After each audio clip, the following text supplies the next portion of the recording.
All right, so you know how much we love getting into the nitty-gritty, right? Like really peeling back the layers and figuring out how things work. Absolutely. And today we're tackling something I know a lot of us are passionate about. Yeah. Uh, that's slow-smoked ribs. Oh, yeah. Some of the best barbecue out there. We've got this awesome guide we're going to be diving into. It's like the ultimate roadmap to barbecue mastery. Seriously, it's packed with detailed instructions, tips, and tricks that can totally level up your backyard cooking. No more burnt ends. Exactly. Yeah. We're not just skimming the surface here, right? Our mission is to unearth those golden nuggets of knowledge, those aha moments that'll help you truly understand how to smoke ribs like a pro. And appreciate the tradition behind it all, too. Exactly, because let's Yeah. face it, there's something magical about those smoky, tender ribs, right? Oh, yeah. It's an experience. It's that culinary achievement, Absolutely. a moment the meat just melts in your mouth. It's a craft, for sure. There's a real art to it. Oh, yeah. And honestly, there's that primal satisfaction, too. The aroma filling the air, the gorgeous color of the smoked meat, and then that first unforgettable bite.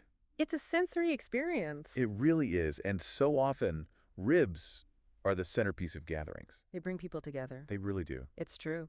So let's talk about the essence of smoking meat, right? Because at its core, it's this ancient technique. It really is. It's this slow and low method of transforming something as simple as ribs through heat and smoke. It's a transformation. It is. And ribs have become this iconic barbecue staple, right? Yeah, for sure. They perfectly embody that balance of process and outcome. You get out what you put in. Exactly. Okay. So you might think ribs are just ribs, right? Right. But our guide stresses that it all starts with choosing the right ones. Makes sense. It highlights St. Louis style and baby back ribs as popular choices. Sounds delicious. So let's say we're at the butcher shop. Yeah. What should we be looking for in a good rack of ribs? Well, it's funny. We often get caught up in the name of the cut, but the real key is to focus on those visual cues. You want a nice amount of meat covering the bones. You shouldn't see too much bone exposed. Okay. And even more crucial is that fat distribution, that marbling. Oh, the marbling. Yeah, those streaks of fat running through the muscle. Okay. Those are like flavor highways, That's interesting. As they render during smoking, they baste the meat internally, keeping it super moist. And that melting fat carries all those delicious flavor molecules throughout the muscle tissue. So it's all about flavor and moisture. Exactly. And lastly, you want that vibrant pink color. Anything grayish or dull is a sign to move on. All right, so we've got our perfect rack of ribs. We're back home, ready to go. Ready to roll.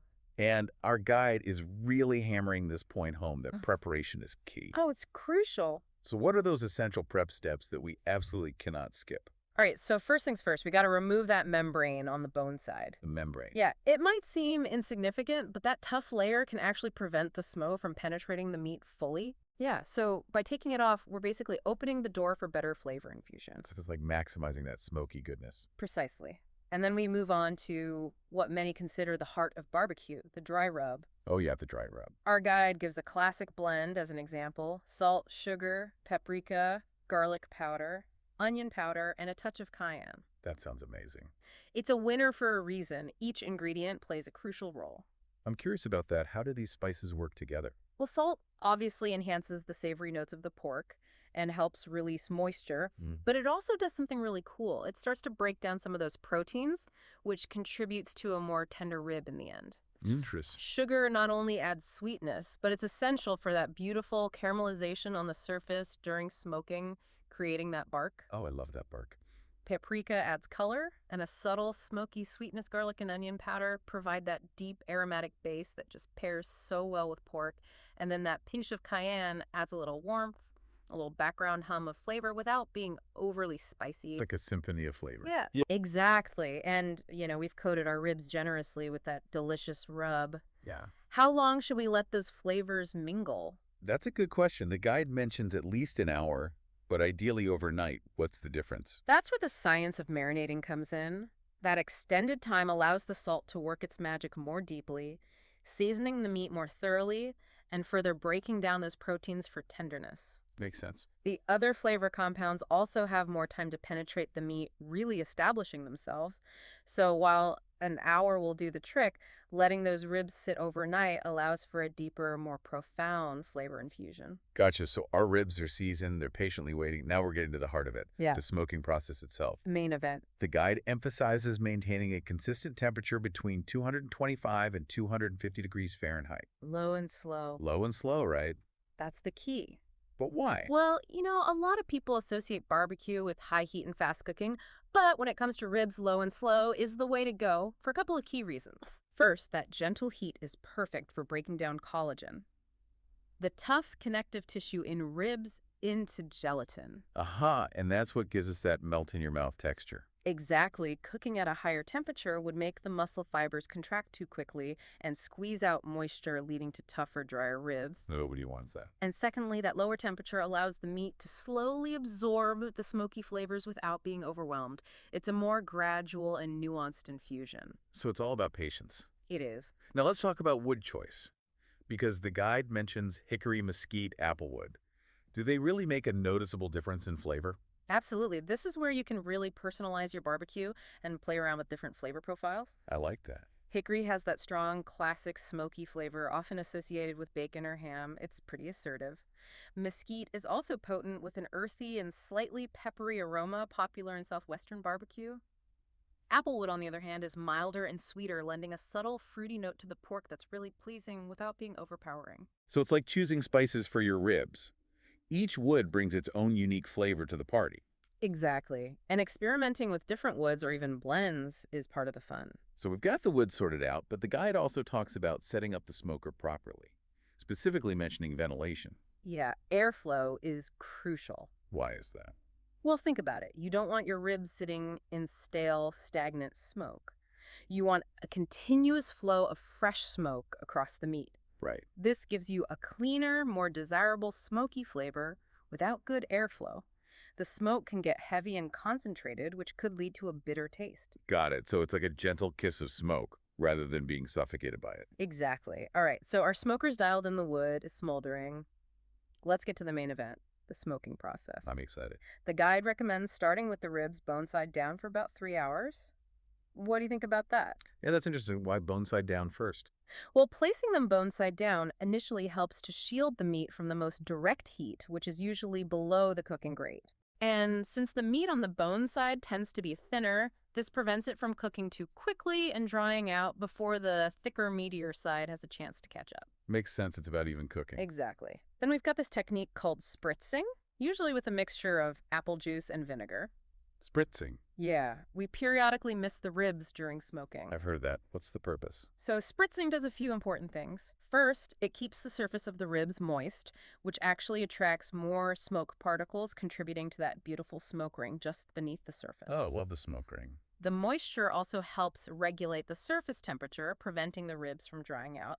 And the vinegar adds a touch of acidity, which helps tenderize the meat and provides a nice counterpoint to the richness of the pork. So many benefits. I know, right? Okay, so we've been smoking spritzing for a few hours.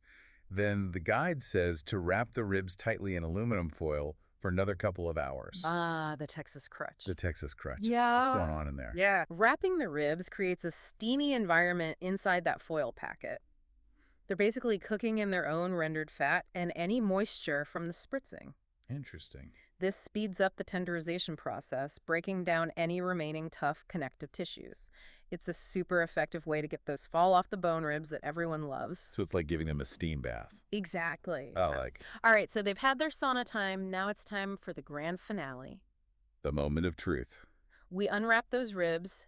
They should be super tender at this point, and then we usually brush them with our favorite tangy barbecue sauce. Oh, yeah. And then back into the smoker they go. Yep. Unwrapped for about another hour to caramelize that sauce. Let it get all sticky and delicious and really meld with the smoky flavor. It's all about those layers of flavor. Absolutely. But the journey's not over yet, is it?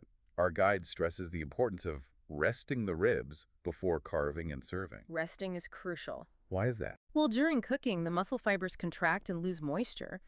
Resting allows those fibers to relax, reabsorb some of those juices, and redistribute the moisture evenly throughout the meat. Yeah, okay. If you cut into them right away, you'd lose all that precious flavorful juice, resulting in drier, less flavorful ribs. That would be tragedy. A good rest, even just 15 to 20 minutes, makes a world of difference in tenderness and juiciness. Patience is key. It is. So we've talked about the process in detail, but I'm curious about the history of smoking meat. Oh, it's fascinating. It's a practice with deep roots, right? What's amazing is tracing that culinary lineage back to prehistoric times. Really? Initially, it wasn't even about flavor, it was purely for preservation. Wow. Smoking helped dry out the meat, prevent bacteria growth, and allowed early humans to store food for longer periods. It's incredible to think that this survival technique evolved into the art form we know and love today. And even the word barbecue has those ancient connections, right? Linking back to the Caribbean term barbacoa, which refers to a sacred fire pit.